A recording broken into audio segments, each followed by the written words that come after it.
pagi, anak. Baik, Pak. Bagaimana kabarnya semua? Baik, Pak. Alhamdulillah, baik. Sangat baik. Ya. Sudah hadir semua? Ada baiknya saya absen dulu ya. Naila, Iya, Pak. Aswa, Iya, Pak. Alisa, Hilda, Samara, Muhammad Fikri. Sakit. Sakit juga ya. Nah, sebelum kita memulai pelajaran, untuk baiknya kita menyanyikan lagu Indonesia Raya. Oke, silakan Mas.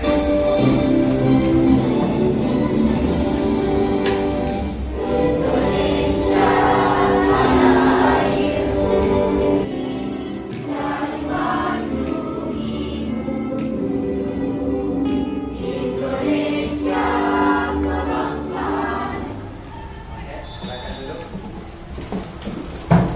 Oke, jadi pelajaran kita hari ini yaitu menganalisis konsep, unsur, prinsip dalam berkarya seni rupa dua dimensi.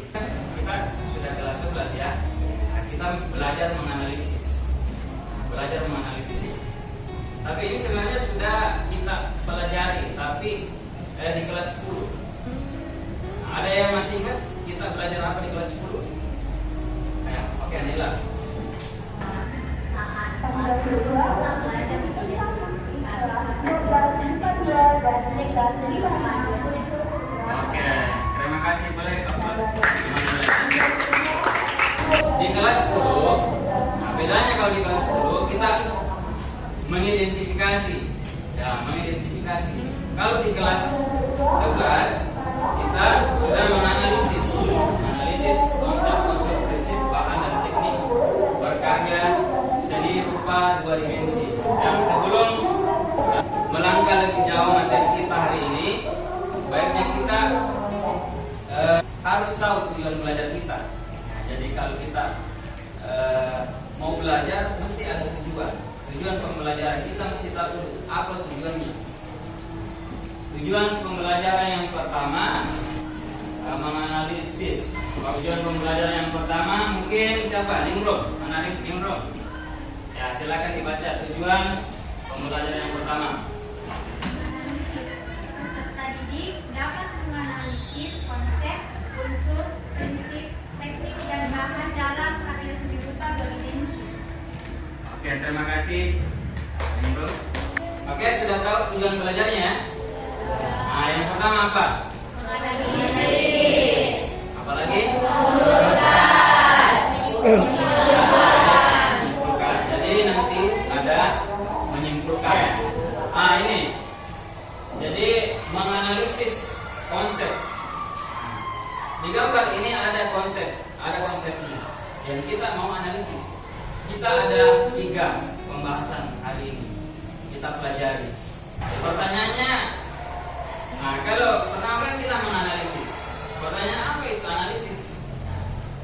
Apa? Mungkin ada yang tahu apa tujuannya, ada manfaatnya.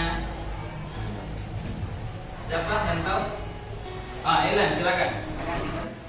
Oke, jadi menganalisis adalah proses mengamati atau memahami suatu komponen atau informasi tertentu dengan tujuan untuk mendapatkan pemahaman yang lebih mendalam.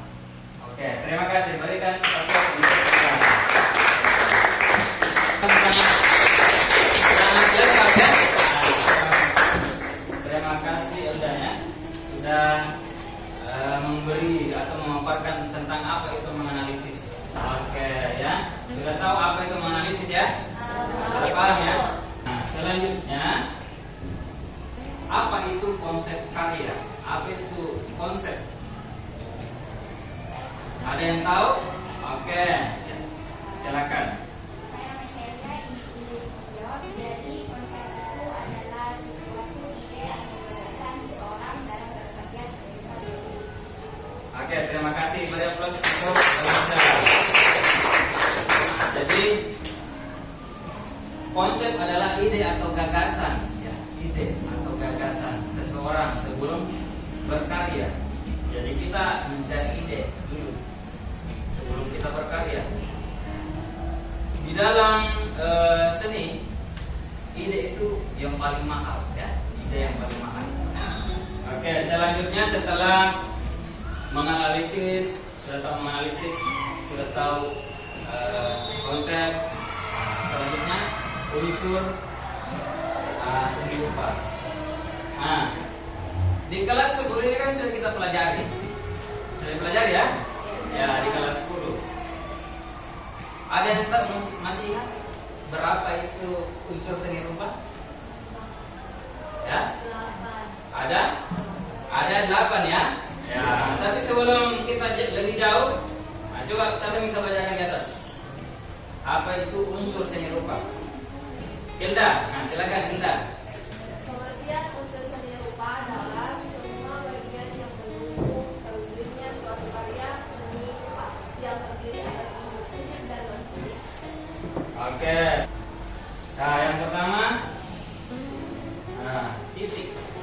Jadi unsur yang paling kecil di seni rupa adalah titik. Oke, selanjutnya garis. Nah, yang kedua adalah garis. Nah, bisa dilihat garis yang ada di sini ya. Ya. Garis itu ada berapa macam bentuk. Nah, berapa bentuk.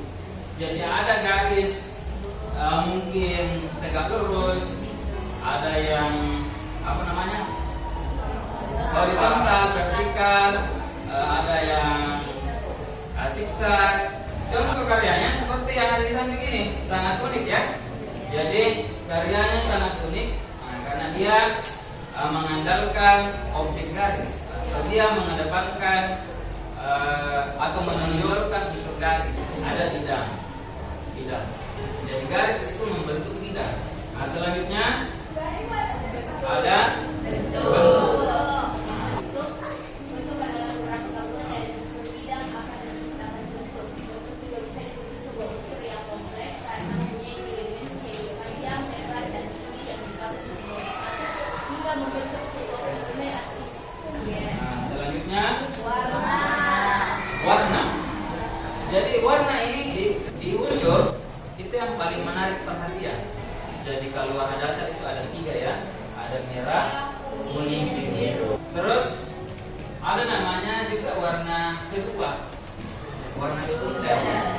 Ada juga warna ketiga, namanya warna tersier. Selanjutnya, mungkin bisa kita lihat di sini ada lingkaran warna. Merah campur kuning, jadinya apa? Orange. Biru campur kuning, jadinya apa? Hijau. Dari mana datangnya warna? Kenapa warna tercipta? Ya? Ya, benar sekali, karena adanya pantulan cahaya, artinya tekstur. Jadi tekstur itu adalah unsur. Kita tahu itu kasar, halus atau setengah kasar. Kita harus ada unsur rabani, unsur perang. Contohnya seperti ini ya. Nah, mungkin Anda sudah tahu bedakan yang mana halus, yang mana kasar. Selanjutnya, unsur gelap, terang. Jadi gelap terang itu adanya perbedaan intensitas cahaya yang jatuh pada permukaan benda. Ada sejauh ini ada yang mungkin belum dipahami tentang prinsip apa? Unsur-unsur. Sudah paham ya? Nah, sebelum kita lanjut ke prinsip, kita ice cream dulu barangkali bagus ya.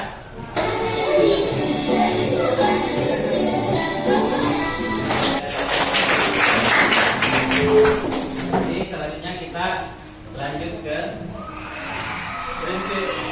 prinsip seni rupa.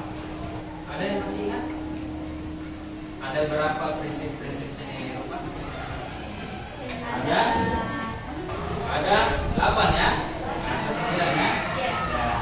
Yang pertama adalah prinsip kesatuan.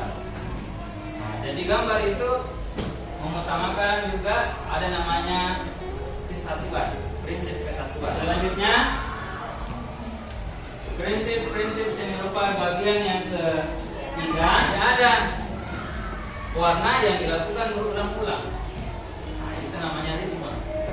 Nah, ada komposisi. Nah, salah satunya seperti ini. Ya. Bagaimana kita mengatur? Misalnya bentuknya beda-beda, tapi komposisinya dapat. Nah, selanjutnya ada proporsi.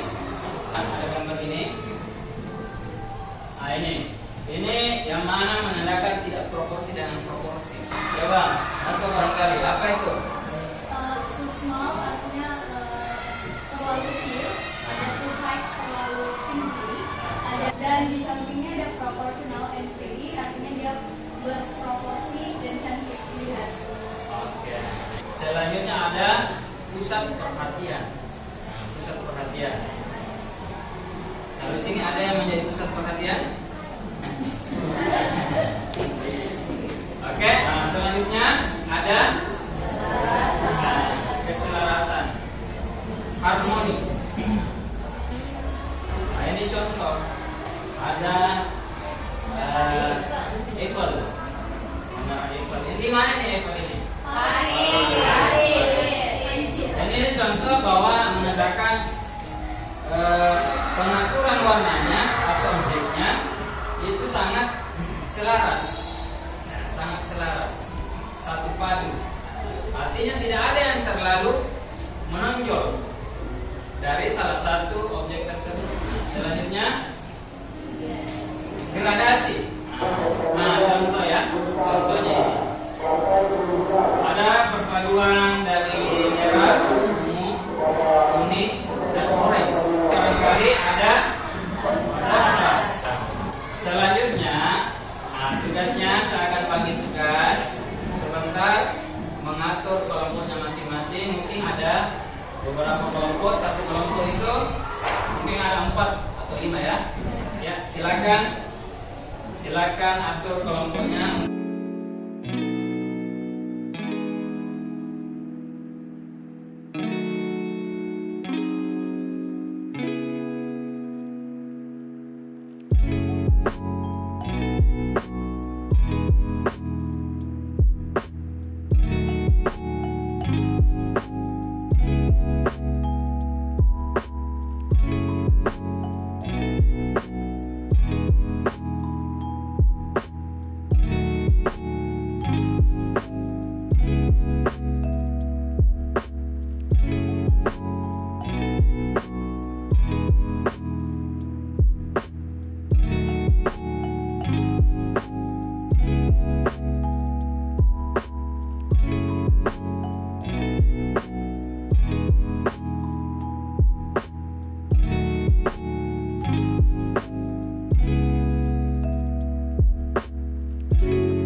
Ya, tulis nama kelompoknya.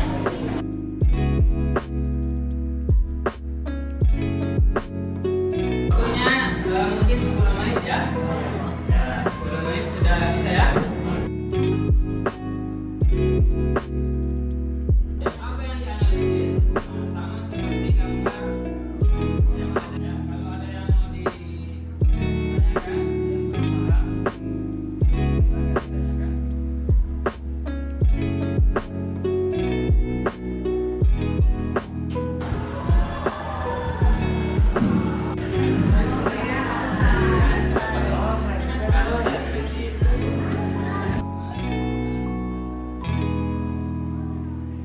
Ya, selanjutnya adalah kita mempresentasikan hasil analisis dari berdiskusi. Apa itu analisisnya?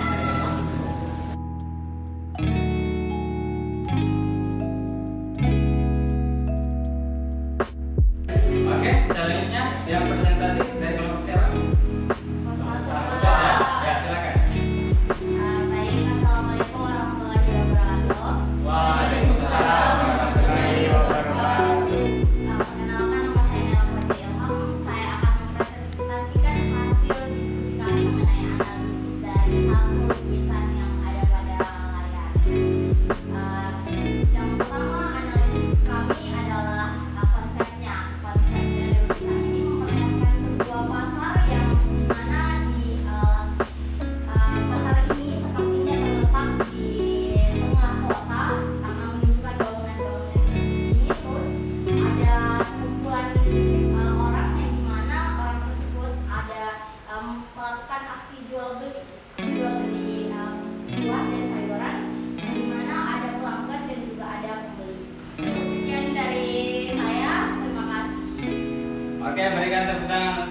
kelompok